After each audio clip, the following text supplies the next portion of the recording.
and welcome to Expert Says, a special knowledge sharing series brought to you by Pradhan Mantri Fasal Bima Yojana. I'm your host Isha Gupta, and in this series we dive deep into the insights and experiences of thought leaders who are shaping the future of agriculture resilience in India.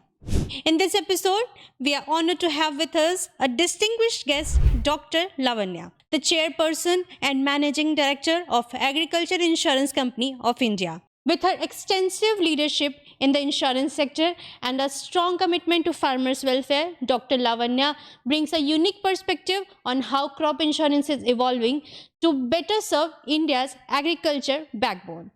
Stay tuned as we explore the journey, the pivotal role of AIC in PMFBY's implementation, and how innovation, inclusion, and insights are driving the future of agriculture in India.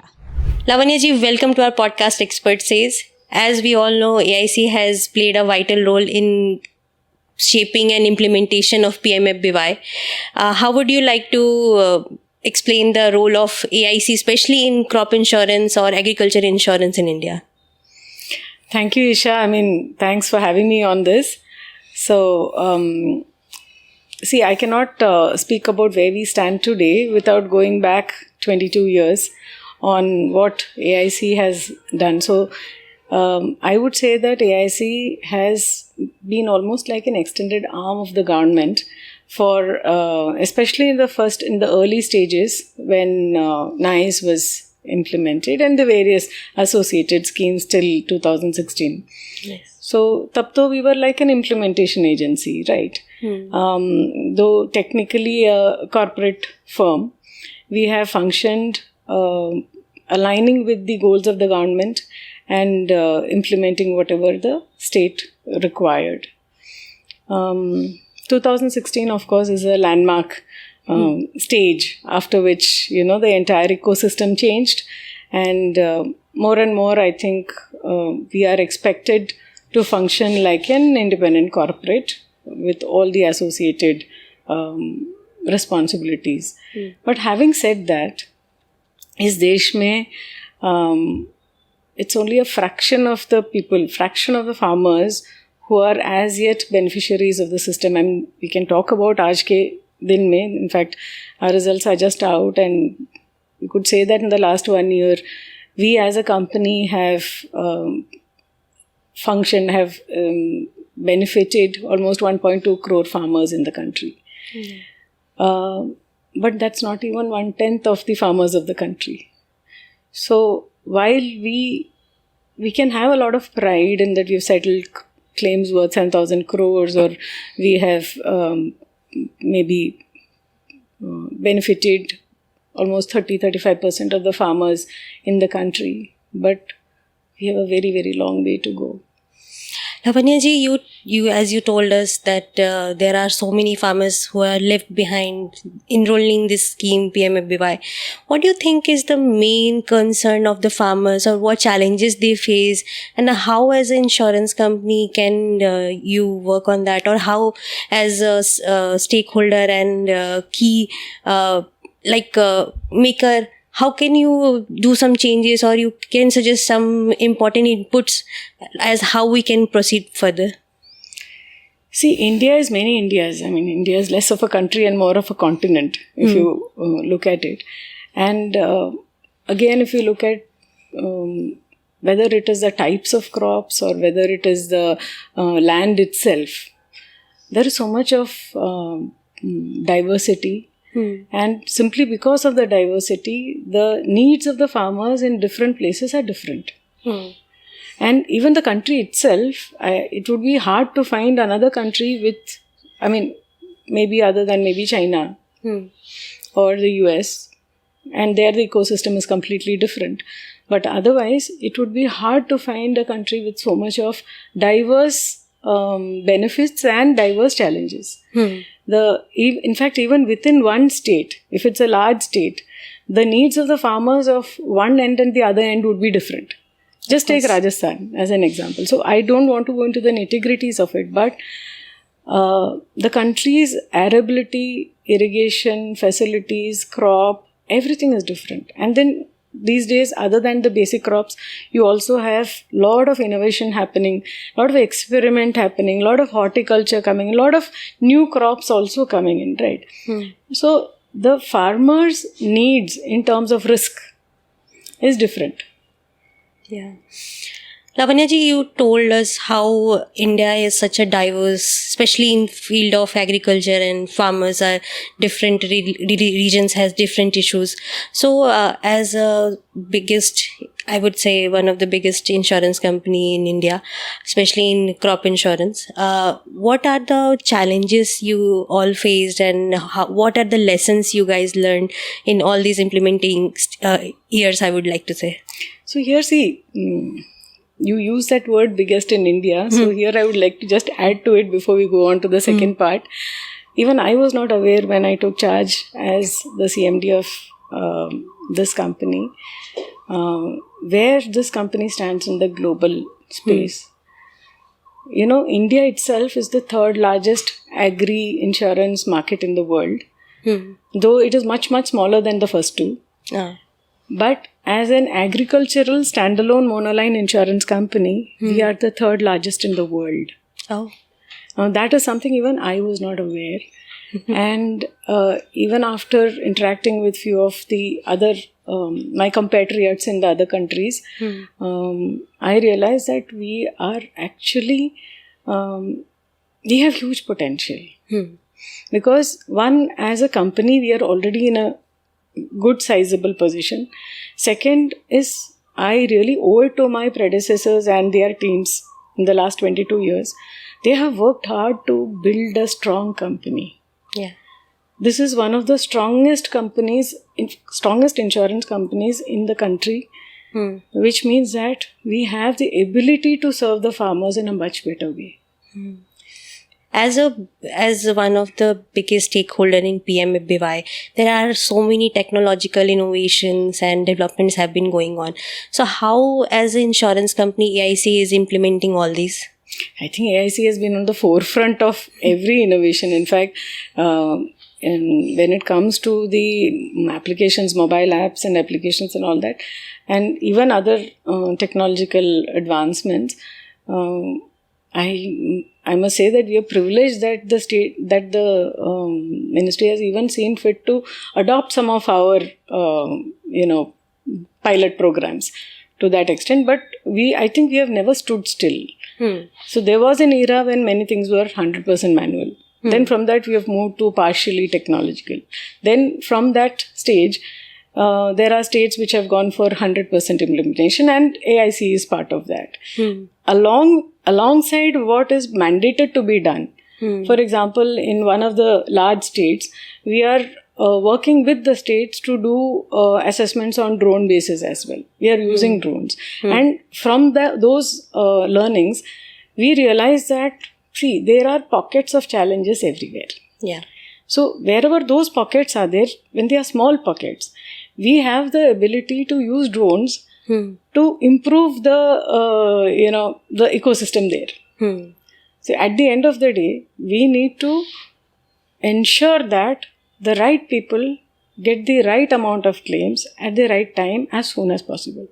Now, this may sound utopian, but without that passion, it will not start. Of course. And what I like best about the teams in my company is they're very passionate. See, ultimately, whether it's business or services, it's all about people. And when the people are involved, the people are committed, and they are ready to work alongside any set of people, whether it's at the center or the states or the ground or the panchayat level. We have huge teams in place. And most importantly, I have interacted with many of them, and on the ground, I have gone and met the FRM teams. We are constantly doing training programs. In fact, this year is a time when we are in the third year of the 3-year cycle. Yeah. So we are using this time to strengthen our teams on the ground. This is 1 year. So in fact, even prior to the Kharif season, see, there are things which we are required to do. And there are things which we do beyond what we are required to do. Of course. And that is what will make a difference, I think, to the people. Lavanya ji, how would you think this technological development will improve the trust building between farmer and insurance company, especially in crop insurance sector? See, let me take an example of a couple of states on the west coast where the farmers are, the awareness level, let me put it, is quite good, which is good. So even there may be, see, the trust will happen only when the right people get the claim, one. And also, if the wrong people don't get the claims. That is where the trust happens. Yeah. I think this is across all lines of business. It is not only in crop, whether you take the examples of the multi-line companies also, whether it is motor or health or fire or whatever. When something happens, when a major loss happens, the person should be compensated for what they have lost. Yeah. Now, as of now, it is a scheme-driven thing. So, we need not talk about that. But within the scheme itself, when people are aware that this is a scheme and they will enroll if they think that the scheme itself is useful for them. Of course. The next part is, of course, the implementation part. Now, in the implementation part, there are two parts to it. If technology evaluates things more accurately than the human being, then technology is absolutely necessary. Now, this cannot work for all crops. It can work for some crops. So, wherever it is the best solution, it would be best to move to 100%. But there are crops where it is not possible. Where the position of the yield itself cannot be evaluated purely on technology basis, or some additional verification is required. So instead of talking about a blanket 100%, I think depending on the crops that are there and the states. So again, there are some crops which are differently done in different states. Yeah. So there also a combination may be required. So it's not a simplistic thing that, you have 30-70 or 50-50 or 100. It's not like that. It has to be appropriate for evaluating. And ultimately, what is it that we are looking at? We are looking at the right answers. And then the second part of it is, of course, how quickly this can be done. For that, I think integration with the portal, which is again an ongoing. See, nothing is static. Of course. Things are dynamic and in a positive direction. So all the concerned stakeholders in our ecosystem are working hard to further improve the system, improve the scheme, improve the processes. The portal itself is much stronger today than what it was when it started.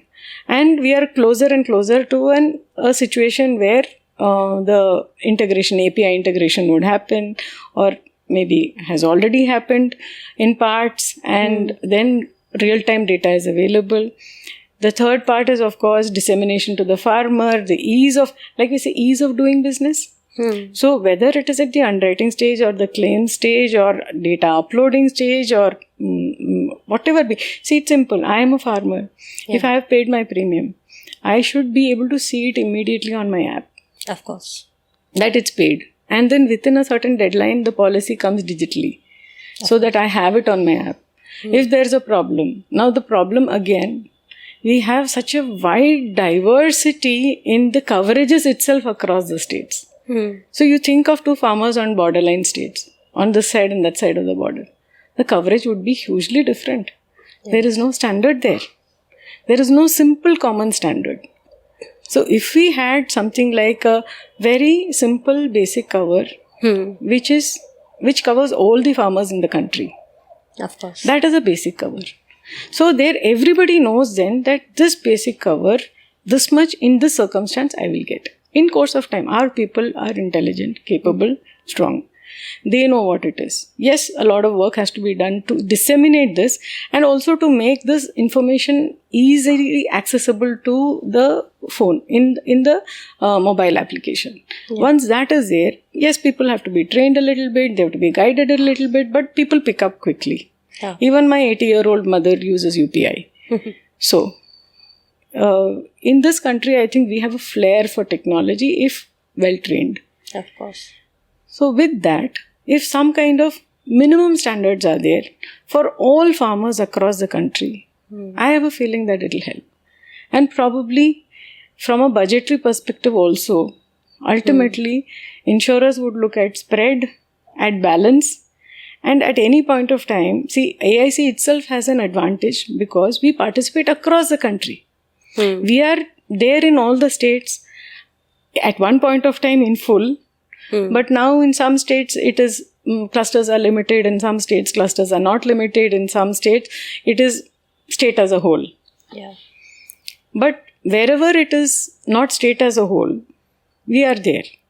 The advantage to the farmer is simple this, that across the country when we are there, we know that losses cannot be so severe as to dent our balance sheet, and that itself plays a part in our pricing. Lavanya, I think those were some very key and important inputs I would like to say, especially for our viewers.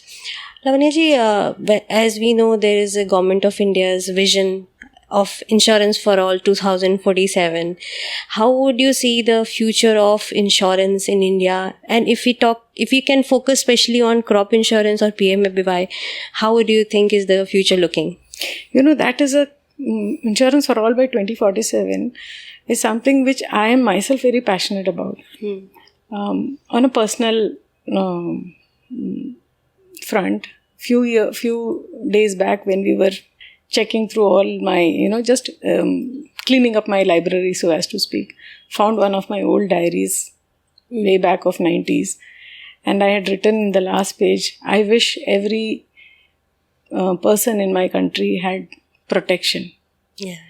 And today, 35 years later, I think, this was something which as a very young, passionate 21-year-old straight out of college in the industry, it was something like a utopian dream, because in those days we didn't even have what I would call we didn't have fax, we didn't have computer, we had only telex machines, and dissemination of information was very, very archaic, pardon the word. Today we are in a completely different world. So information dissemination is not an issue at all. It is just that we need to make the lives of our customers easy. First is to understand who is our customer. Yeah. We have a dual thought there when it comes to crop. We have the farmer and we have the state. So in order to find win-win situations, we need to know the concerns of both. It is not one versus the other. Yes. We have to look at the budgetary constraints of the state, of our country after all. Of course. Yeah. So, and then we also need to look at the risk, the actual risks faced by the farmer. What is insurable? What was insurable 50 years back may not be what is insurable today. True. It is also a function of capital. So, the better the capital availability, the better the capital deployment, the better prices should and can be disseminated to the end customer. And the more viable it becomes, the more fruitful it becomes, the better it will be, the easier would that tagline be achieved. And the one thing is 50% of the people of this country, like I said before, are dependent on agriculture. Yeah.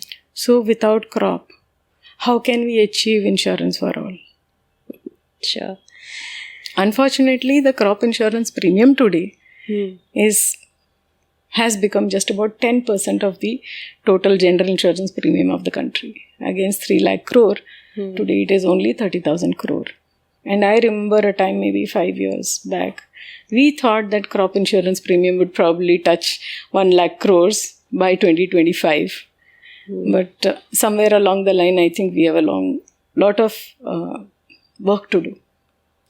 Lavanya ji, thank you for sharing all your thoughts with us, and thank you for joining in our podcast today. Thank you, ma'am. Thank you so much, and all the very best to the entire team. Thank you.